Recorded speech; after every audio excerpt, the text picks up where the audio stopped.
Char! Hello mga kababayan, this is Brian and you are watching again my short vlog for our today's short episode.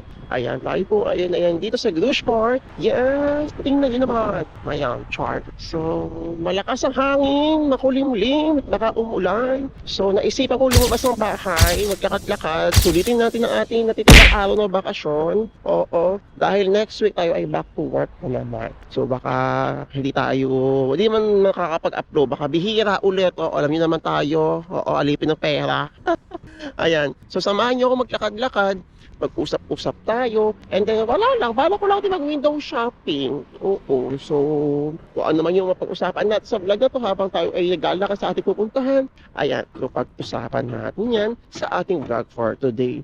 Before anything else, if you haven't yet subscribed and if you are new to this channel, please help me to reach 13,000 subscribers. Maraming salamat po sa lahat ng mga patuloy po nagsusubscribe at sa mga hindi po nag-i-skip na ads sa ating videos na ina-upload. Thank you so much. Ayan, grabe, February na, day. Malapit na naman mag-March, mag-i-spring na naman dito. O, diba? Usually, mga March, mga last week ng March, may mga nagbabalik ulit na ulit, nag-open na ulit. Pero, yeah, ang bilis ng panahon. Diba? Mga kalahati na naman to February next week. Tapos, March na naman. So, kamusta na po? Kamusta na yung mga ipagintay ni? Okay guys, Grush Park guys. Grabe, ang lakas po ng alon. So, kamusta po kayo? Ano ang status ng mga hinihintay ninyo? Yung mga working permits ang hinihintay ninyo, yung mga visas, ayan, mga nasa Middle East, nasa Pilipinas. Ayan, ano po ang status ng inyong application? I hope gumagalaw-galaw pa rin. Oo, weather forecast tayo guys. Ang lakas na hangin. So, bala ko pumunta ng ano dito, isang mga shopping mall dito, walit-liit lang. Matingin-tingin ako nung pwede kong parang libangin ko lang yung sarili ko kasi yun nga, Monday back to work na ako. And also, ayan, I made this content para makapag-share na naman tayo. Nag-live kasi ako kahapon. May mga message. Sir, ilang years ka na sa Croatia? Ano yung mga pinasa po ninyo? Paano po kayo nagsimula? Ayan, mga first time followers natin yan. Subscribers, salamat po. And I'm so happy. At po ilan na siya guys, wala ko na tayo. Maambong na. So, sige, mag-storytelling tayo. And I hope makapulot kayo ng konting aral, motivation sa vlog na to. Hindi ako dumalabawi, diba? Yung store ko, yung pakita. So, ako po kasi ay magko 4 years na dito sa Croatia. Yeah. And nagsimula, galing ako ng Qatar noon. So, hindi ko na lang papagitin yung pangalan kasi nga, di naman related. Nagsimula ako dito bilang isang assistant waiter, food runner, ganun, sa isang malaking restaurant dito sa Dubrovnik. So, ever since po na pumunta na ako ng Croatia, nasa Dubrovnik lang po ako. Hindi ako nalipat ng ibang part ng Croatia. Literal po na 6 months po yung contract ko doon. Kasi sumakto talaga April ako nakapunta dito. First week ng April. Yes. So, after nun, nag-assistant cook ako, seasonal ulit, ibang company naman. And then 3rd, 4th, 5th season ko, ito na, supermarket. So, kamusta po yung trabaho ko nung first season ko dito? Doon ako, alam ko maraming nakaka-relate siguro, lalo na sa mga first time din. Tapos walang idea sa trabaho, nakakapagod kasi summer na yun, mainit na. Tapos yung restaurant ko na pinasukan ko ay outdoor. Yeah, talagang batak na batak yung trabaho ko rin ng mga panahon na yun. Tapos wala akong experience talaga sa hindi mo siya totally fine dining ba yun? Hindi siya very fine dining, pero papunta na ng fine dining. Oo. So, napakadami naming staff, as in. Hindi ko na mabila. Siguro more than 50 yata. Basta ang dami namin. So, talagang sinubok talaga ako no first season. Doon ko talaga na-experience lahat. Di man lahat, or halos na hindi magaganda. Kaya no second, third, fourth, fifth, medyo hindi man ako totally bihasa. Pero, okay, ganun-ganun na lang siya. O kung ikagaya ng mga naunang seasons ko dito na talagang iniiyakan nito, so na-affected ako, mga ganun, konting pagod lang. Dito, mag-give up na ako, ganun. Normal yon. Tapos, iba rin talaga yung work culture na meron dito compared sa Pilipinas and compared sa Qatar. Yes, oo. Tapos, after nun, nag-assistant cook naman ako. So, yung second season ko, okay, sige, medyo, at least medyo may idea na ako kung paano ba, o ano yung dapat kong i-expect pag summer, gaano kabigat yung trabaho, pag summer, agad na siya, ano yun. So, ganun pa rin talaga. Pagoda pa rin. Until nakapag-decide na ako, okay na, ayoko na mag-FNB. Last FNB ko na itong assistant cook, oo. Which is, to po talaga. So, ang dami nagtatanong sa akin, wala ka na ba balak, lumipat ang ibang work? Kasi dito sa Dubrovnik, guys, wala rin akong balak alisan kung Dubrovnik. Ay, wala akong balak lumipat ang ibang part. I don't know, ayoko magsalita ng tapos. Pero sa ngayon, wala pa talaga. Kasi nga, ayoko na rin mag-adjust na naman ako sa lugar, sa mga tao. Kasi sa nagal-tagal ko dito, familiar na ako sa mga tao. Oh, yes, kahit mga lokal guys. Wait lang, palampasin ko lang to. Ayan, nakalampas na. Umuulan na, Diyos ko. Sisilong muna ako, wala akong dalang payo. So, yun na nga. Talagang nag-retire na po ako sa FNB. Kung bibigyan ako ng pagkakataong bumalik sa FNB, ang gusto ko lang talaga maging trabaho ay barista. Gusto ko ma-experience maging barista. O, hindi bartender, barista. Oo, wala. Yung barista lang talaga. Hindi ako mag-serve sa mga tao. Oo. Wala lang. Gusto ko kasi mahilig ako sa kape. Gusto ko matututunan. Umuulan na. Pasasyon na kahit paputol-putol yung vlog ko. May lumapit kasi sa akin. I'm watching your vlogs. Kung makilala. Thank you so much po, ibang lahi. Oo. Sisilong muna ako dito. Yeah, habang papatila siya na tumilang ulan. Wala akong dalang payong. So yun nga, sabi ko nga kanina, hindi naman ako magdedemand. Kung bibigyan lang talaga ako ng pagkakataon na makapag-work as barista, igagrab ko yun. Baka i-grab ko pa.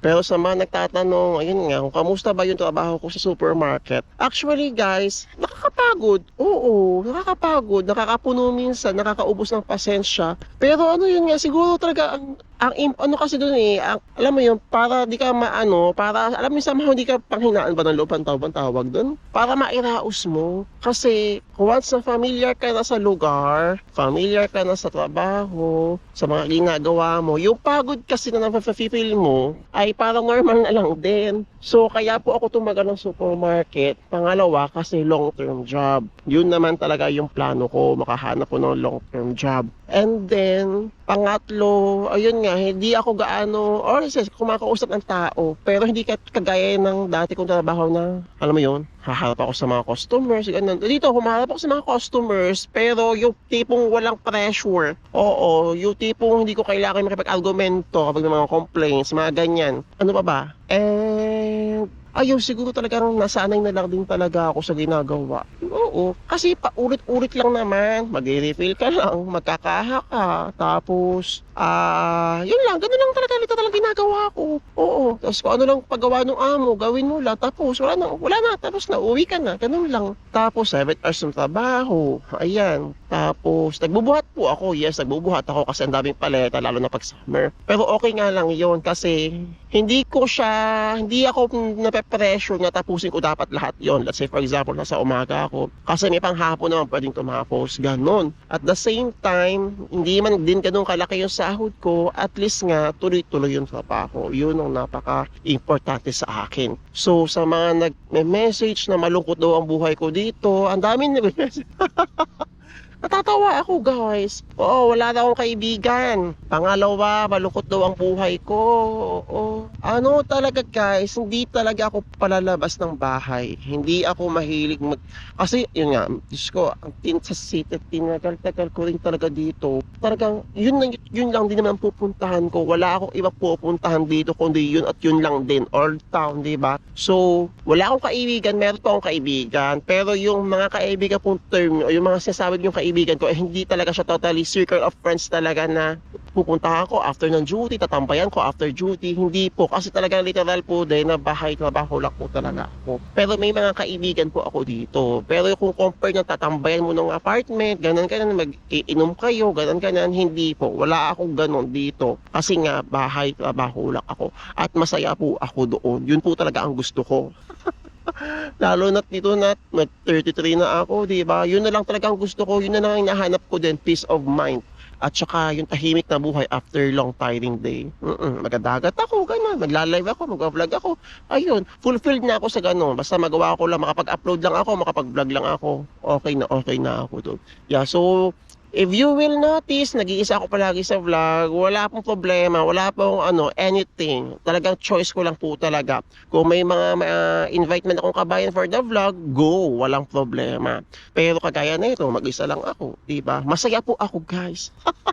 Kontento po ako sa kung anong meron at kung anong ginagawa. So, wag na ninyong wag na ninyong, alam niyo yun, wag na kayong mag-conclude ng mga bagay na dahil na-feel nyo, nakikita nyo lang sa camera. Okay? Love tayong lahat. Ayan, so medyo tumila na po. Pala ko pumunta dito sa mga shopping center dito. Yung mga shopping center dito guys sa Dubrovnik, hindi siya kagaya ng mga mall o shopping center sa Zagreb na pagkalaki-laki. Dito, yun nga, sabi ko nga, diba, yun at yun lang din talaga makikita ko. Oo, Diyos ko, paulit-ulit na lang. Kaya hindi ako lumalabas. Yun din yung isang way na hindi kayo makapagluho. Kaya ang madalas kong bilhin, lalo na last year, ay mga gadgets, di ba? Nakabili ako ng 2 camera. Yung itong GoPro 11, tapos yung GoPro Max 360. Nakabili ako ng iPad. Yun talaga, Diyos ko, kahit pa sabihin ko, ay, hindi mo na ako pala shopping, pero investment na rin yun. Kahit ano, di ba? At least na satisfy ko yung sarili ko. Yun ang pinaka-importante. Anyways, ayan, ano pa bang pwede natin pag-usapan? Ito pa, yung kanina nga, kasi supposed to be, sasamahan ko yung kasama ko, mag-renew. Kasi dumating na po yung work permit niya. Yun. Pero sabay po kami, talaga na-deploy, sabay kami nag-process noon. Ito lang talagang pagkakataon na to, yung hindi kami nagsabay. So, normal po ba, Sir Brian, na talagang sabay kayo nag-apply, sabay kayo nagpasa ng requirements, pero hindi sabay lumabas ang work permit? Super possible po. Kaya ito na nga, local hired na nga to kami, hindi pa rin kami sabay na-issuehan ng working permit. So, what more pa sa mga nasa labas ng Croatia. Yes. So, walang exception, walang, alam mo yung special treatment, yung may mauna namang lumabas. Talagang pag inaprubahan na ng police, lalabas yan. And then, wait nyo lang yung turn ninyo, lalabas din yan. So, wag kayong maparanoid. I know, nakaka-paranoid maghintay ng working permits, ng visas, and nakakauus ng pasensya every time na magla-live ako, guys. Hindi nawawala yan. 2 months na po ako waiting ng working permit, ang tagal-tagal. 4 months na po ako waiting. Nag-live ako kahapon, 1 year bago nakaalis ng Pilipinas, di ba? So, kung kayo naman, ito naman, hindi naman sa kayo ay dinadown ko. Sabi ko nga, kung kayo sa tingin ninyo matagal na yung 6 months at wala na kayong pasensya, diba, napakaraming agency sa atin. Apply lang kayo ng apply, guys. Ipon lang kayo ng ipon ng agency na pwede yung applyan. Hanggat sa mamili na lang kayo kung saan talaga kayo magpo-focus. And then, kapag nakapili na kayo, kailangan nyo talaga maghintay. Okay? Always remember na hindi lang kayo yung applicant na pinaprocess, hindi lang sa Pilipinas, napakarami pa. Okay? Patience lang. Napaka-important natin na may patience sa'yo. Ito na. So, dito ako pupunta guys sa labas. Pupuntahan ko yan. Tingin ako ng konting gadgets. Gadgets na naman. Tingnan nyo, di ba? Yung mga nakapanahon na na tanong ninyo sa TikTok ko, siya sa vlog ko. Yun lang. Share lang ako. So, doon sa mga na-experience ko dito guys, sa buhay ko bilang isang OFW sa Croatia, worth it po. Worth it. But then again, sabi ko nga, iba po tayo ng experience, iba tayo ng way kung paano tayo magko-cope sa isang sitwasyon dito, kung nasaan man tayo. Okay? So, it's up to you kung paano ninyo patitibayin ang sarili ninyo sa abroad o dito sa Croatia. I-enjoy nyo lang yung season. Kahit nakakapagod yung trabaho, kahit hindi ganun kataas yung sahod, don't compare sa lahat ng bagay guys. Huwag yung ikukumpara ang Croatia sa ibang bansa. Huwag yung ikukumpara yung sahod ninyo sa ibang tao. Okay? Stop comparing. Kasi hindi kayo makukontento kapag lagi kayo nagko-compare. No? So, yun lang. I hope na sa mga platforms po na napapanood ninyo, sa mga ginagawang vlogs ko, sa mga platforms natin, diba, I am thankful and grateful po na may mga sumusubaybay, may mga nakaka-relate, may mga na-inspire. Sabi ko nga, hindi lang to inspire gusto kong gawin. Gusto kong mamuhay sa paraang gusto kong paano ako mamumuhay bilang isang OFW dito sa Croatia. Diba, kung at the same time, satisfy ko yung mga true wisdoms, diba? Gusto ko rin i-satisfy yung sarili ko sa ano bang buhay ang gusto ko bilang isang OFW. Yun lang, yun ang napaka-importante. Mag-focus kayo sa sarili ninyo And wag yung ikukumpara yung race ng ibang tao sa race ninyo sa buhay. Don't worry guys. Lagi ko sasabi, don't worry, huwag kayong mag-alala. Basta meron kayong pasensya, meron kayong pananalig, hindi nyo malalaman or hindi nyo ma-expect or hindi nyo parang magugulat na lang kayo at one day bigla na lang, Allah, may mga ganong times. So huwag yung kalimutan magpasalamat kay Lord. Okay, so yun lang. I hope nagkaroon kayo ng nag-enjoy kayo sa short vlog natin for today. And if you have any more questions or suggestions, i-comment nyo lang. Malay nyo, yan ang ating maging next content sa ating channel. So again, please help me to reach 13,000 subscribers and please don't skip ads.